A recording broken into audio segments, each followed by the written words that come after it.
News analysis Revanth సర్కార్ ప్రతిష్టాత్మకంగా నిర్వహిస్తున్న గ్లోబల్ సమ్మిట్ కు అనూహ్య స్పందన వచ్చింది. తెలంగాణ రైజింగ్ 2047 పేరుతో నిర్వహిస్తున్న సదస్సుకు విదేశీ ప్రముఖులు, పారిశ్రామిక దిగ్గజాలు కదిలివచ్చారు.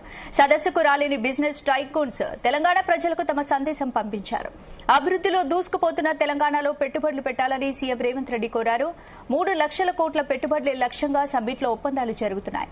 గ్లోబల్ సమ్మిట్ తో సర్కార్ లక్ష్యం నెరవేరుతుందా? తెలంగాణకు దిగ్గజ సంస్థలు తరలివస్తాయా? ఫ్యూచర్ సిటీ దశ మారబోతోందా? ఇదే అంశంపై ఇవాళ డిఎన్ఏలో మా ఎడిటర్ భరత్ తో డిస్కస్ చేద్దాం. భరత్, తెలంగాణ గ్లోబల్ సమ్మిట్ నిజంగా రాష్ట్రానికి దీర్ఘకాలిక లాభాలు తీసుకొస్తుందా? అంటే ఒకటి, మీరు జూబ్లీహిల్స్ ఎలక్షన్ రిజల్ట్ రాగానే సాయంత్రమే రివ్యూ నిర్వహించారు రేవంత్ రెడ్డి. అప్పటి వరకు ఈ గ్లోబల్ రైజింగ్ సమ్మిట్ ఉందని ఎవరికి కూడా తెలియదు. 14th నవంబర్ రిజల్ట్ వచ్చింది. సాయంత్రమే రివ్యూ నిర్వహించి డిసెంబర్ 8th, 9th 2 రోజుల పాటు సదస్సు చేపట్టాలి అంటే చాలా తక్కువ సమయం. ఎందుకంటే ఇటువంటి సదస్సులకు ఏంటంటే కనీసం ఒక 2-3 నెలలైనా ముందు టైం ఇవ్వాలి. ఎందుకంటే ఇప్పుడు డిసెంబర్ 4వ తేదీన ప్రధాని ఆహ్వానించారు. 5 రోజుల్లో ప్రధానమంత్రి రాలేరు కదా. సో ఇప్పుడు మొన్న ఆంధ్రప్రదేశ్ సిఐఐ సదస్సు నిర్వహించింది, భాగస్వామ్య సదస్సు. ఆ సదస్సుకు సంబంధించి కేంద్రం నుంచి పీయూష్ గోయల్, తర్వాత ఇతర మంత్రులు అటెండ్ అయ్యారు, కన్సర్న్ మినిస్టర్స్. ఇప్పుడు కేంద్ర ప్రభుత్వం నుంచి దీనిలో రిప్రజెంటేటివ్ మన రాష్ట్ర మంత్రి కిషన్ రెడ్డి మాత్రమే ఉన్నారు. పార్లమెంట్ సెషన్ నడుస్తున్నాయి కదా. పార్లమెంట్ సెషన్ నడుస్తున్నప్పుడు కేంద్ర మంత్రులు కానీ ప్రధానమంత్రి కానీ అటెండ్ అయ్యేందుకు అవకాశం లేదు. సరే, చాలా తక్కువ సమయంలో సదస్సు హోస్ట్ చేశారు, కానీ ఇంకొంత ప్లానింగ్ ఉంటే బాగుండేదని అనిపించింది నాకు గ్లోబల్ సమ్మిట్కి సంబంధించి. అంటే వాళ్ళు ఏం చెప్పారంటే, మా లక్ష్యం పెట్టుబడులు ఆకర్షించడం కాదు, తెలంగాణ బ్రాండ్ని దేశవ్యాప్తంగా ప్రపంచవ్యాప్తంగా చెప్పడం అని చెప్పి. అయితే ఈ సదస్సుకు ఎవరైనా ప్రముఖ బిజినెస్ పారిశ్రామికవేత్తలు ఎవరైనా వచ్చుంటే, లేదా కేంద్ర ప్రభుత్వానికి సంబంధించిన ప్రధానమంత్రో లేకపోతే కేంద్ర మంత్రులో ఎవరైనా వచ్చుంటే బాగుండేది. ఇప్పుడు వాళ్ళు రాలేదు అని అనడానికి కూడా లేదు. ఎందుకంటే మీకు పార్లమెంట్ సెషన్ ఇవాళ నడుస్తోంది. డిసెంబర్ 8th, 9th 2 రోజుల పాటు పార్లమెంట్ సెషన్ ఉంది. పార్లమెంట్ సెషన్ జరుగుతున్నప్పుడు ఏముంటుంది, ప్రధానమంత్రి లేదా కేంద్ర మంత్రులందరూ కూడా పార్లమెంట్ లో ఆన్సర్ ఇవ్వాలి. రోస్టర్ తప్పించుకోవడానికి వీల్లేదు. సో ఇవన్నీ కొంచెం ఆలోచించి చేస్తుంటే బాగుండేది. డిసెంబర్ 1 నుంచి 21వ తేదీ వరకు పార్లమెంట్ సమావేశాలు ఉన్నాయని తెలుసు. దాదాపు చాలా రాష్ట్రాల ముఖ్యమంత్రులకి ఆహ్వానం అందించారు, అవునా? మొత్తం దేశంలో ఉన్న అన్ని రాష్ట్రాల ముఖ్యమంత్రికి ఆహ్వానం అందించారు. కానీ ఇవాళ ఏ ముఖ్యమంత్రి కూడా రాలేదు. ఒకటి. రెండవది ఏంటంటే, Karnataka deputy CM DK Shivakumar వచ్చారు తప్ప కర్ణాటక సీఎం కూడా రాలేదు. సో నేనేం చెప్తానంటే, ఇప్పుడు తెలంగాణలో పెట్టుబడులు పెడతామంటే కర్ణాటక సీఎం వచ్చి తెలంగాణలో పెట్టుబడులు పెట్టండి అని చెప్పలేరు. ఎందుకంటే తెలంగాణ కర్ణాటక పోటీ పడతాయి, అవునా కదా? ఇప్పుడు గూగుల్లో డాటా సెంటర్ అంటే ఆంధ్రప్రదేశ్, తెలంగాణ, కర్ణాటక అన్ని పోటీ పడ్డాయి. అట్లాగే ఇక్కడ ఫ్యాక్స్కాన్ అంటే తెలంగాణ, తమిళనాడు అన్ని పోటీ పడ్డాయి. సో ఒక రాష్ట్రం ఇంకో రాష్ట్రాన్ని ప్రమోట్ చేయదు. చంద్రబాబు నాయుడు కూడా పిలిచారు, వచ్చారా? రాలే కదా. సో కొంత ఈ తక్కువ సమయం 23-24 రోజుల్లో ఈ మాత్రం ఏర్పాటు చేయడం అభినందనీయమే.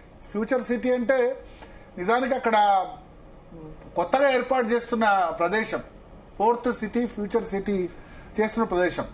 ఏర్పాట్లకు సంబంధించి కానీ అవి కానీ బాగున్నాయి. అయితే ఇప్పుడు జనరల్గా ఏంటంటే, ఈ సదస్సులు గతంలో జగన్మోహన్ రెడ్డి నిర్వహించిన, వాళ్ళు నిర్వహించిన, ఇప్పుడు టాప్ పారిశ్రామికవేత్తలు ఎవరైనా అటెండ్ అయి ఉంటే, టాటా గ్రూప్ నుంచో, అంబానీ, అదానీ. బట్ అదానీ రారు, ఎందుకంటే అదానీ వస్తే కాంగ్రెస్ హైకమాండ్తో ప్రాబ్లం అయింది. మొన్న గౌతమ్ అదానీ వెళ్ళి చంద్రబాబు నాయుడుని ఆయన నివాసంలో కలిశారు 3-4 days బ్యాక్. తర్వాత ముఖేష్ అంబానీ, జగన్మోహన్ రెడ్డి విశాఖలో సదస్సు పెట్టినప్పుడు ముఖేష్ అంబానీ అటెండ్ అయ్యారు దానికి. సో మరి ముఖేష్ అంబానీ వీళ్ళు ఇన్వైట్ చేశారా లేదా తెలీదు. దేశంలో అగ్రగణ్యమైన పారిశ్రామికవేత్తలు. అయితే బయోకాన్ చైర్మన్ కిరణ్ మజుందార్ షా వస్తారు అని చెప్పారు. అట్లాగే మరికొద్ది మంది, కైలాష్ సత్యార్థి నోబెల్ బహుమతి గ్రహీత అటెండ్ అయ్యారు. సో ఇది ఇన్వెస్ట్మెంట్ సమ్మిట్ లేదా బ్రాండ్ రిలేటెడ్ అన్నప్పుడు గవర్నర్ ప్రారంభించుకొని చీఫ్ మినిస్టర్ కాకుండా ప్రధానమంత్రిని కూడా దీనికి అటెండ్ చేసి ఉంటే బాగుండేది. ఎందుకంటే ప్రధానమంత్రి కొన్ని రాష్ట్రాల సదస్సులకు అటెండ్ అయ్యారు. బీహార్లో, ఉత్తరప్రదేశ్లో యోగి ఆదిత్యనాథ్ పెడితే అటెండ్ అయ్యారు. ఒరిస్సాలో అక్కడ ప్రభుత్వం పెడితే ప్రధానమంత్రి అటెండ్ అయ్యారు. సో ప్రధానమంత్రిని ఎన్షూర్ చేసుకుని ఉంటే, అటెండ్ అయి ఉంటే ఇంకాస్త బాగుండేది. కానీ కాంగ్రెస్ హైకమాండ్ నుంచి కూడా ప్రాబ్లం వస్తుంది కదా ప్రధానమంత్రి వస్తే.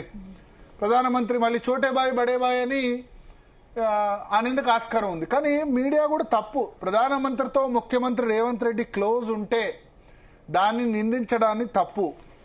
ప్రధానమంత్రి ముఖ్యమంత్రి రాజ్యాంగపరమైన బాధ్యత ఉంది. మనం కూడా తప్పు చేస్తున్నాం, మీడియా కూడా. ప్రధానమంత్రి నరేంద్ర మోడీని బడేబాయ్ అని రేవంత్ రెడ్డి అంటే దాన్ని పొలిటిసైజ్ చేస్తున్నారు. రాజ్యాంగ పరంగా ఇద్దరు ప్రధానమంత్రి దేశానికి అధినేత, రాష్ట్రానికి ముఖ్యమంత్రి అధినేత. ఒకళ్ళకోళ్ళ సహకారం అవసరం రాజకీయ పరంగా ఎట్లా విమర్శలు ఉన్నా సరే. ఇప్పుడు రాజీవ్ గాంధీ, ఎన్టీ రామారావు కూడా ప్రధానమంత్రి ఉన్నప్పుడు వాళ్ళు ఒకళ్ళనోళ్ళు కలిసి ఉన్న పరిస్థితి, అంత విరుద్ధంగా ఉన్నా సరే. రాష్ట్ర ప్రయోజనాల విషయంలో ఒకవేళ రేవంత్ రెడ్డి కేంద్ర ప్రభుత్వాన్ని, ప్రధానమంత్రి నరేంద్ర మోడీని వాళ్ళని కలిస్తే మనం దాన్ని స్వాగతించాలి. కానీ మీడియా లేకపోతే సోషల్ మీడియాలో బడేబాయ్ చోటేబాయ్ ఇట్లా అనడంతో ఏమవుతుందంటే, ఆయన మొన్న చూడండి ప్రధానమంత్రిని కలిసినప్పుడు ముఖ్యమంత్రి సింగిల్ గా వెళ్ళలేదు ఎప్పుడు కూడా. అయితే బట్టి విక్రమార్కనో లేదా శ్రీధర్ బాబును తీసుకుని వెళ్ళి కలుస్తున్నారు. ముఖ్యమంత్రి సింగిల్ గా కలిసిన సందర్భం లేదు. సో ఇప్పుడు ఒక కిషన్ రెడ్డి, సరే కిషన్ రెడ్డి మన రాష్ట్రంలోనే ఉంటారు కదా, తప్ప వేరే కేంద్ర మంత్రులు ఎవరు లేరు. ఇప్పుడు కేంద్ర మంత్రులు ఏమని అన్నారనుకోండి, మీరు తెలంగాణకు సహకారం అందించరా రారా అంటే అప్పుడు ఏం చెప్తారు, పార్లమెంట్ సెషన్ నడుస్తుండగా ఎందుకు ఇది పెట్టారు అని చెప్పి. రెండవది ఏంటంటే, కొంత ఒక 10-15 రోజుల తర్వాత ఆర్గనైజ్ చేసిన ఇబ్బంది ఏమి ఉండేది కాదు.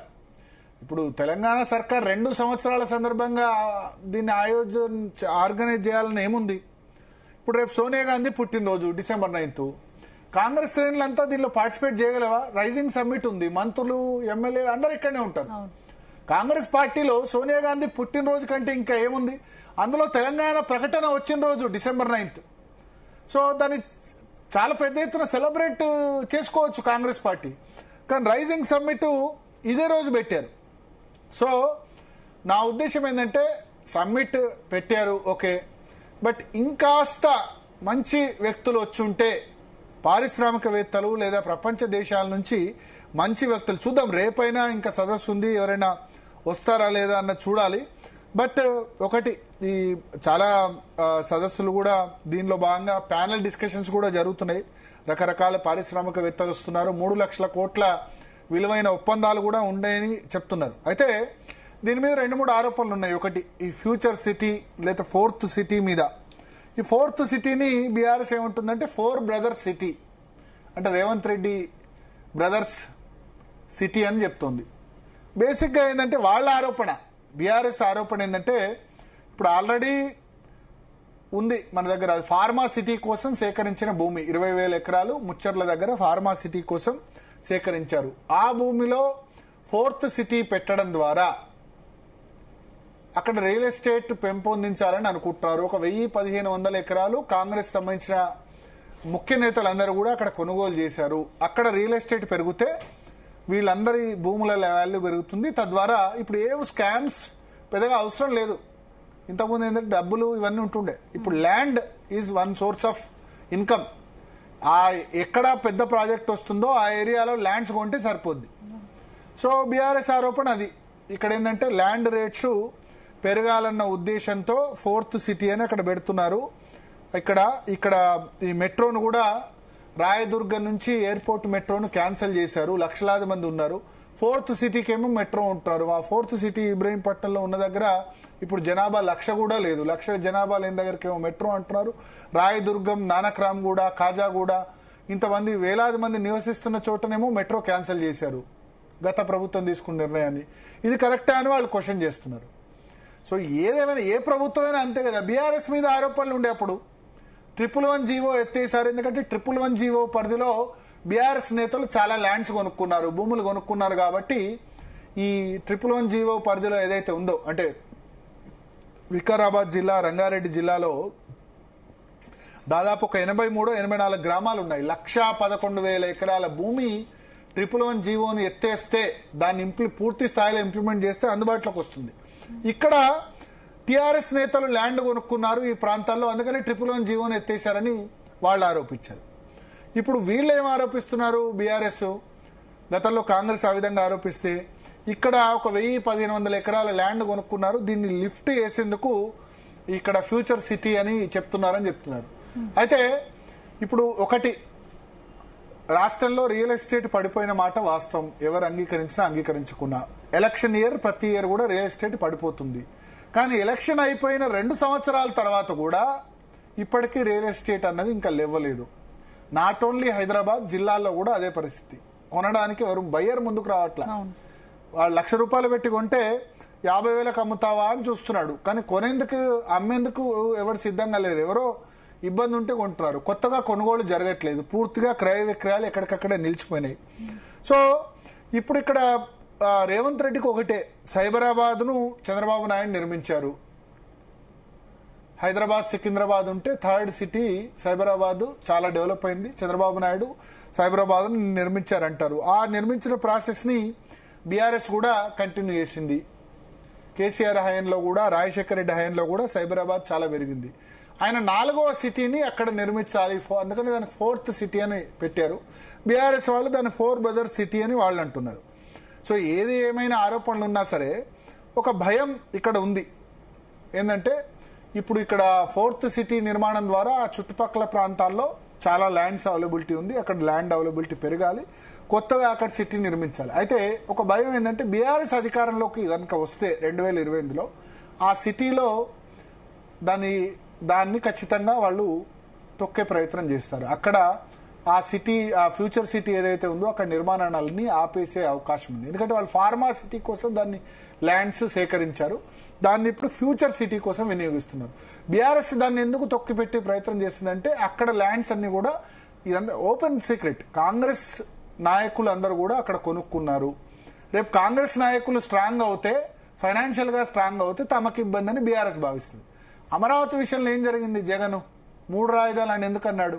అమరావతి చుట్టుపక్కల అంతా కూడా తెలుగుదేశం వాళ్ళు ల్యాండ్స్ కొనుగోలు చేశారు. తెలుగుదేశం పార్టీకి సంబంధించిన సామాజిక వర్గానికి అండదండగా ఉండే కమ్మ సామాజిక వర్గం పెద్ద ఎత్తున అక్కడ భూములు కొనుగోలు చేసింది. కాబట్టి 3 రాజధానులు అని చెప్పి జగన్ కాన్సెప్ట్ తీసుకొచ్చారు. ఎందుకంటే ఆ ల్యాండ్స్ అన్ని రేట్లు పెరిగితే గనక తమకేం లాభం జరగదు, ప్రయోజనం తెలుగుదేశం పార్టీకి జరుగుతుందని చెప్పి ఆయన 3 రాజధానులను టైం పాస్ చేసి ఒక్క రాజధాని కూడా కట్టకుండా, నా వైజాగ్లో రాజధాని కాలేదు, ఇటు అమరావతిలో ఏం జరగలేదు, కర్నూలులో ఏం జరగలేదు, ఇటుక కూడా ఇవ్వలేదు, ఓడిపోయినారు ఆయన. ఓడిపోయిన తర్వాత ఇప్పుడు చంద్రబాబు నాయుడు మళ్ళీ 3 రాజధానిని ఒక రాజధాని చేస్తున్నారు. మళ్ళీ అమరావతి రాజధానిని గెజిట్ కూడా తెచ్చే ప్రయత్నం చేస్తున్నారు. సో ఏమైంది? అమరావతిలో రేట్లు అమాంతం పడిపోయినాయి జగన్ 3 రాజధానులతోటి. దాదాపు 10% అంతకుముందున్న వాల్యూలో 20-30% కూడా వాల్యూ చేయలేదు. సో ఇప్పుడు ఇదే భయం, ఫ్యూచర్ సిటీ సరే రేవంత్ రెడ్డి అక్కడ చేస్తున్నారు. రేపు బీఆర్ఎస్ 2028లో అధికారంలోకి వస్తే ఆ ఫ్యూచర్ సిటీని ఖచ్చితంగా వాళ్ళు తొక్కుతారు. అక్కడేం యాక్టివిటీ చేపట్టారు వాళ్ళు, ఎందుకంటే ల్యాండ్స్ బీఆర్ఎస్ వాళ్ళకి అక్కడ లేవు. సో ఇది ఒక ఓపెన్ గేమ్, ఇది ఒక పొలిటికల్ గేమ్. రాజకీయ నాయకులు రాజధాని ల్యాండ్స్ అవైలబిలిటీని బట్టి పార్టీలు కూడా గేమ్ ఆడుతున్నాయి. సో ఆ గేమ్లో భాగంగానే ఇక్కడ జరుగుతోంది. అయితే రేవంత్ రెడ్డి ప్రయత్నం ఏంటంటే డెఫినెట్ గా తను ఒక కొత్త హైదరాబాద్కు కొత్త క్రియేట్ చేయాలి, తనకంటూ ఒక ప్రోగ్రామ్స్ ఉండాలి. అదేంటంటే ఆ చేపట్టిన ప్రోగ్రాంలో ఒకటి ఈ ఫ్యూచర్ సిటీ నిర్మాణం చేపట్టాలి, రెండవది మూసీ సుందరీకరణ చేపట్టాలి. ఇవి 2 కూడా ఆయన డ్రీమ్ ప్రాజెక్ట్స్, తాను ముఖ్యమంత్రిగా ఉండగా కంప్లీట్ చేయాలన్నది. సో అందులో భాగంగా ఇప్పుడు తెలంగాణ బ్రాండ్ రైజింగ్ అని చెప్పి ఆ 20,000 ఎకరాల్లో కొన్ని ఎకరాలు ప్రాజెక్ట్స్ కొన్నిటికి ఇస్తాం, ఇక్కడ పెట్టుబడులకు ఆకర్షించేందుకు ప్రయత్నం చేస్తున్నారు. రిలయన్స్ కు చెందిన వంతారా గ్రూప్, వంతారా అంటే మనం చూసాం, మనకు గుజరాత్ లో చాలా పెద్ద ఎనిమల్ జూ లాంటిది పెట్టారు. అనంత్ అంబానీ చూసే ఉంటారు, నరేంద్ర మోడీ కూడా దాన్ని సందర్శించారు వంతారా. అక్కడ చాలా వన్య మృగాలన్నీ కూడా ఉన్నాయి. సో వంతారా లాంటిది ఇక్కడ కూడా ఏర్పాటు చేస్తాం ఈ ఫ్యూచర్ సిటీలో అని చెప్పి వాళ్ళు ముందుకు వచ్చారని చెప్తున్నారు. ఇంకా వేరే వేరే కంపెనీలు కూడా ముందుకు వచ్చారు అని చెప్తున్నారు. అయితే ఇన్వెస్ట్మెంట్స్ అగ్రిమెంట్ కుదరడం వేరు, ఎన్ని గ్రౌండ్ అవుతాయి. ఇప్పుడు గత దావోస్ సదస్సులో 1,75,000 కోట్ల పెట్టుబడులు తెలంగాణ రాష్ట్రానికి వచ్చాయని చెప్పారు. కానీ దానిలో గ్రౌండ్ ఎన్ని అయ్యాయి? గతంలో బీఆర్ఎస్ హయాంలో కూడా చాలా విషయాల్లో ఒప్పందాలు కుదుర్చుకున్నారు. మీకు రాజశేఖర రెడ్డి హయాంలో 2006లో ఫ్యాబ్ సిటీ అని మహేశ్వరం దగ్గర అక్కడ ఫ్యాబ్ సిటీ ఏర్పాటు చేస్తామని చెప్పారు. కానీ ఫ్యాబ్ సిటీ ద్వారా ఎన్ని సెమీ కండక్టర్స్ తయారయ్యాయి? చిత్తూరు జిల్లా మన్నవరంలో BHEL ఫ్యాక్టరీ పెట్టారు. ఎంత గ్రౌండ్ అయింది? ఎంతవరకు వర్క్ కంప్లీట్ అయింది? ఎంత మేరకు ఎంప్లాయ్మెంట్ వచ్చింది? సో అగ్రిమెంట్లు చేసుకోవడం కాగితాల మీద ఉండడం వేరు, గ్రౌండ్ అవడం వేరు. ఆ ప్రాజెక్ట్ ఎగ్జిక్యూషన్లోకి వచ్చి దానిలో ఎంప్లాయ్మెంట్ కలగడం వేరు. చాలా జరుగుతుంది ఏంటంటే ప్రభుత్వాలు 5 లక్షల కోట్ల పెట్టుబడి, 10 లక్షల కోట్ల పెట్టుబడి ఇట్లా చెప్తున్నాయి.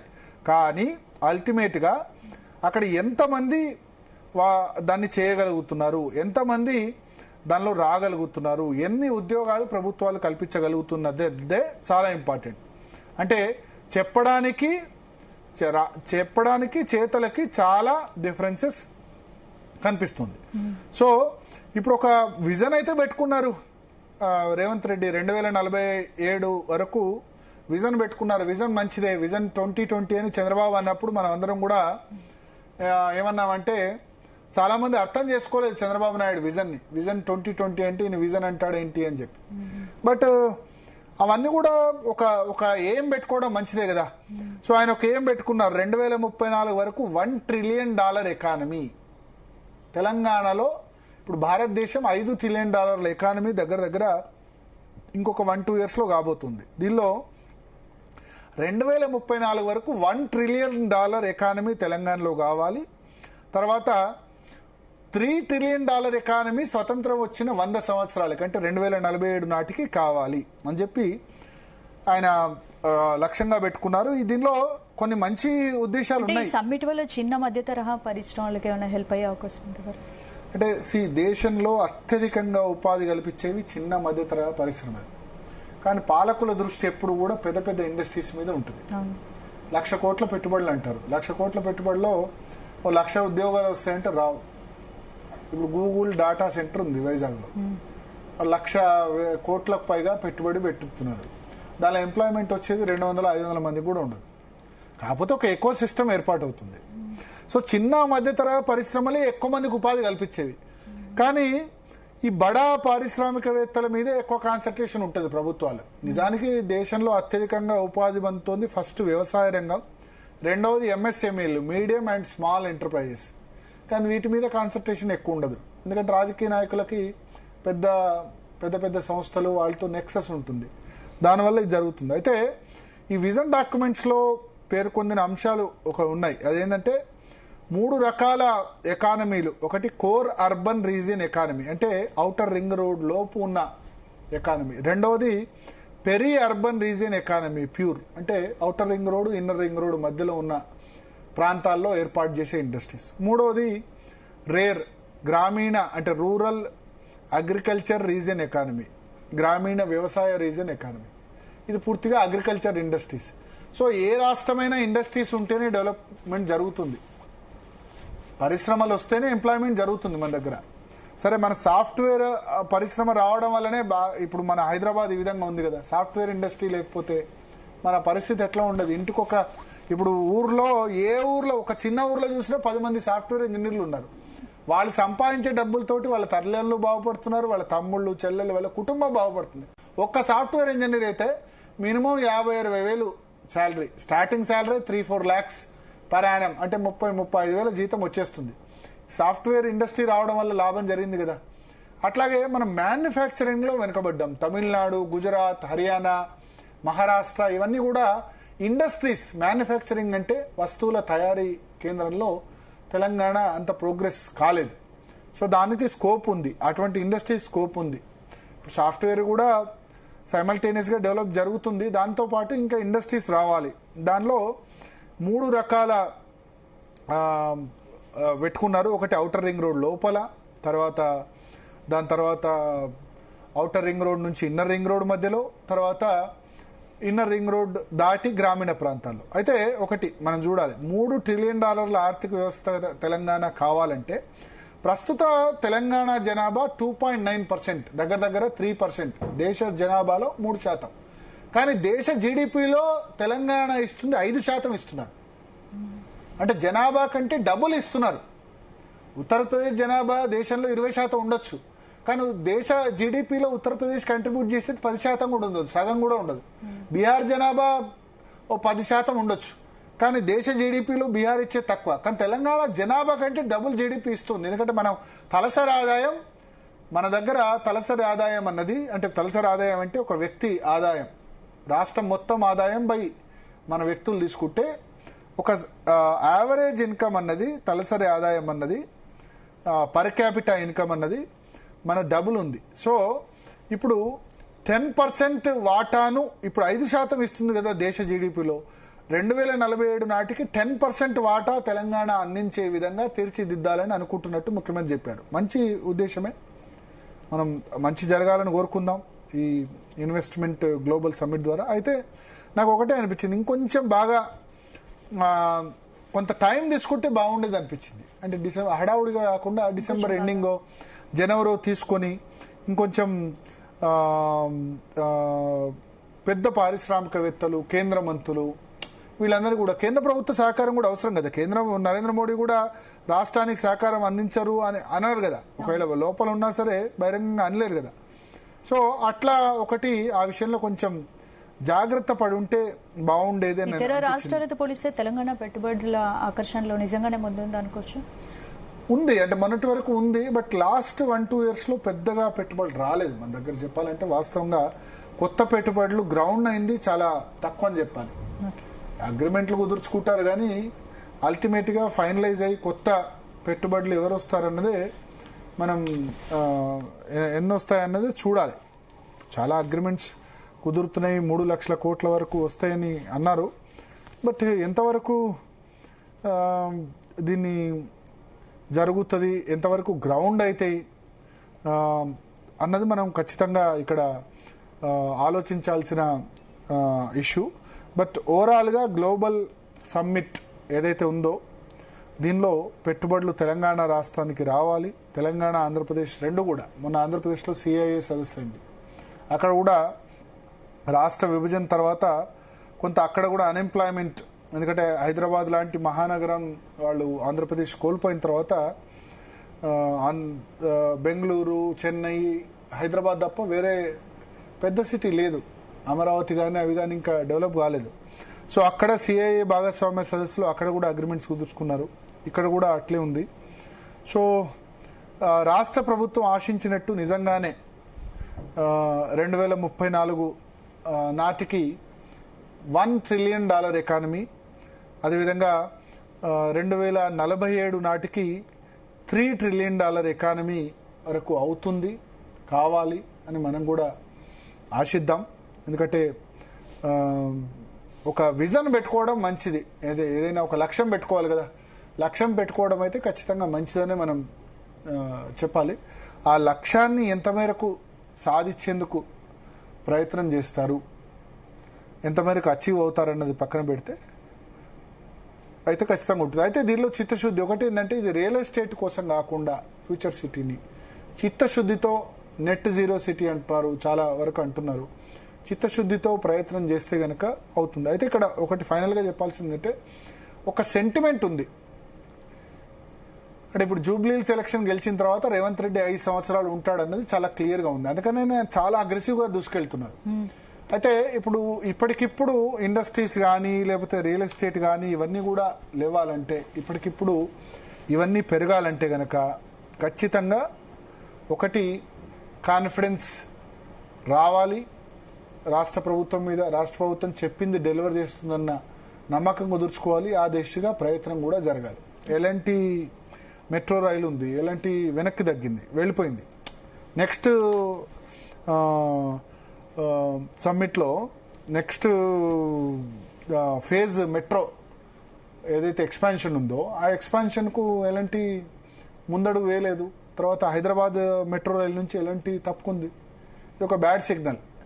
అంటే ఇటువంటి జరగకుండా కూడా రాష్ట్ర ప్రభుత్వం కొత్త పెట్టుబడులు ఆకర్షించడంతో పాటు ఉన్న పెద్ద కంపెనీలు, ఎందుకంటే ఎలాంటి అంటే లార్సన్ అండ్ టూబ్రో, అది ఏ ఒక్క వ్యక్తికి సంబంధించింది కాదు. రిలయన్స్, అదానీ, అంబానీ లాగా కాదు. ప్రజలే పెద్ద మొత్తంలో స్టేక్ హోల్డర్స్ ఉంటారు. ప్రపంచ ప్రఖ్యాతిగాంచిన ఇన్ఫ్రాస్ట్రక్చర్ కంపెనీ. సో అటువంటి కంపెనీలు వెళ్లకుండా చూడాలి. ఫ్యాక్స్కాన్ వచ్చింది. ఫ్యాక్స్కాన్ యూనిట్ను చెన్నైలో కొంత ఎక్కువ మ్యానుఫ్యాక్చరింగ్ చేస్తానంటున్నారు. ఫ్యాక్స్కాన్ అంటే యాపిల్, మనం అందరం కూడా యాపిల్ ఫోన్స్ వాడతాం కదా. యాపిల్కు విడి భాగాలన్నీ కూడా, యాపిల్ ఫోన్లన్నీ అసెంబ్లింగ్ చేసేది ఫ్యాక్స్కాన్. ఇది తైవాన్కు సంబంధించిన కంపెనీ. సో యాపిల్ ఫోన్స్ కానీ యాపిల్ ఐపాడ్స్ కానీ ఇవన్నీ ఫ్యాక్స్కాన్నే తయారు చేసి వాళ్ళకి అసెంబ్లింగ్ చేసి ఇస్తుంది, యాపిల్ అమ్ముతుంది. సో అటువంటి ప్రెస్టీజియస్ ఇండస్ట్రీ తెలంగాణలో ఇక్కడ మనకు ఏర్పాటైంది ఉంది, కానీ దాని ప్రోగ్రెస్ అంతగా ముందుకు జరగట్లే. చెన్నైకి వెళ్తుందేమో అని చెప్తున్నారు, స్టాలిన్ దానికి ఆఫర్ ఇచ్చారని చెప్తున్నారు. సో రాష్ట్రాల మధ్య ఈ విధంగా పోటీ ఉంటుంది కాబట్టి దాన్ని ఖచ్చితంగా కూడా చూసుకొని ఏదైతే ఉందో రాష్ట్ర ప్రభుత్వం కూడా ఈ గ్లోబల్ సమ్మిట్ అన్నది ఈ 2 రోజుల ఈవెంట్ కాకుండా దీని సందేశాన్ని ముందుకు తీసుకెళ్లి సాధ్యమైనంత పెట్టుబడుల్ని ఆకర్షించే విధంగా ఉండాలి. సరే, ప్రతిపక్షం సంబంధించి అయితే ఖచ్చితంగా వాళ్ళకి ఆబ్జెక్షన్స్ ఉంటాయి. ఇక్కడ ఫ్యూచర్ సిటీ, ఎందుకంటే ఫ్యూచర్ సిటీలో ఒక బహిరంగ రహస్యమే, పెట్టుబడులు కాంగ్రెస్ నేతల సంబంధించినవి ఉన్నాయి. అంతకుముందు బీఆర్ఎస్ నేతల పెట్టుబడులు లేవా అంటే ఉన్నాయి. శంషాబాద్ ఎయిర్పోర్ట్ వచ్చినప్పుడు తెలుగుదేశం పార్టీ నేతల అక్కడ ల్యాండ్స్ కొనుక్కున్నారా అంటే కొనుక్కున్నారు. ఎవరు అధికారంలో ఉంటే వాళ్ళు ఒక పెద్ద ప్రాజెక్ట్ వస్తే గనక అక్కడ పెట్టుబడులు పెడుతున్నారు. ఆ పెట్టుబడుల్ని దెబ్బతీయాలని అవతల పక్షం. అమరావతి వస్తే తెలుగుదేశం పార్టీ వాళ్ళు ల్యాండ్ కొనుక్కుంటే అక్కడ వాళ్ళు బలవంతులు అవుతారన్న ఉద్దేశంతో వైసీపీ దాన్ని దెబ్బతీయాలని ప్రయత్నం చేసింది. సో అట్లాంటి ప్రయత్నాలు ఖచ్చితంగా జరుగుతాయి. బట్ ఈ ఫ్యూచర్ సిటీ ఏదైతే ప్రయత్నం ఉందో, ఇప్పుడు ఉన్న సిటీస్ ఎగ్జిస్టింగ్ అవి డెవలప్ కావాలి, ఫ్యూచర్ సిటీ కూడా రావాలి. చాలా ఇంట్రెస్టింగ్ అంశం ఏంటంటే నాగార్జున కనిపించారు ఇవాళ రేవంత్ రెడ్డితో. మీరు చూడండి, అంటే నాగార్జునది first N convention Revanth Reddy హైడ్రాతో కులగొట్టించారు. ఆ తర్వాత మీరు చూడండి, సమంత సంబంధించి నాగార్జునకు సంబంధించి కొండా సురేఖ వ్యాఖ్యలు చేశారు. ఆ తర్వాత ఆమె క్షమాపణ చెప్పారు, నాగార్జున విత్డ్రా చేసుకున్నారు. ఆ తర్వాత నాగార్జున కుమారుడు అఖిల్ వివాహానికి ఆహ్వానించారు, రేవంత్ రెడ్డి వెళ్ళారు. సినిమా పరిశ్రమ అల్లు అర్జున్ అరెస్ట్ చేసినప్పుడు ఆ తర్వాత 2-3 రోజుల తర్వాత ఇంటిగ్రేటెడ్ కమాండ్ కంట్రోల్ సెంటర్లో మీటింగ్ పెడితే నాగార్జున వచ్చారు, ఆ పెళ్లికి వచ్చారు. తర్వాత ఇవాళ గ్లోబల్ సమ్మిట్లో కూడా నాగార్జున కనబడ్డారు. సో వాళ్ళిద్దరి మధ్య గొడవ అయింది, కానీ ఆ గొడవ కాస్తే ఇప్పుడు ఫ్రెండ్షిప్ దారి తీసింది. ఎక్కడ చూసినా నాగార్జున రేవంత్ రెడ్డి కనబడుతున్నారు. ఇదే ఆశ్చర్యకరం. అంటే ఇప్పుడు ఎంత పెద్ద వాళ్ళకైనా ప్రభుత్వాలతో అవసరాలు ఉంటాయి కదా. సో అందుకే ఇది ఒక ఎగ్జాంపుల్.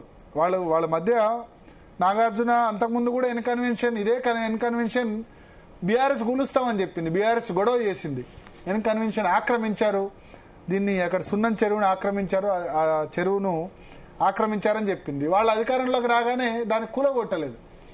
సో కూలగొట్టకుండా అట్లే ఉంచారు. నాగార్జున కేటీఆర్ మధ్య ఫ్రెండ్షిప్, ఇద్దరి మధ్య ఫ్రెండ్షిప్ బిల్డప్ అయింది, చాలా క్లోజ్ అయ్యారని కూడా చెప్పారు. ఇప్పుడు చూస్తే మళ్ళా ఫస్ట్ గవర్నమెంట్ వచ్చిన తర్వాత నాగార్జునది కూలగొట్టగానే ఒక్కసారిగా, అంటే పబ్లిక్ ఏం ఆలోచిస్తారంటే, ఒక పెద్ద వ్యక్తిని గనక కొడితే గనక, ఒక పెద్ద వ్యక్తి ఆస్తిని ధ్వంసం చేస్తే పబ్లిక్ సమరపడతారు.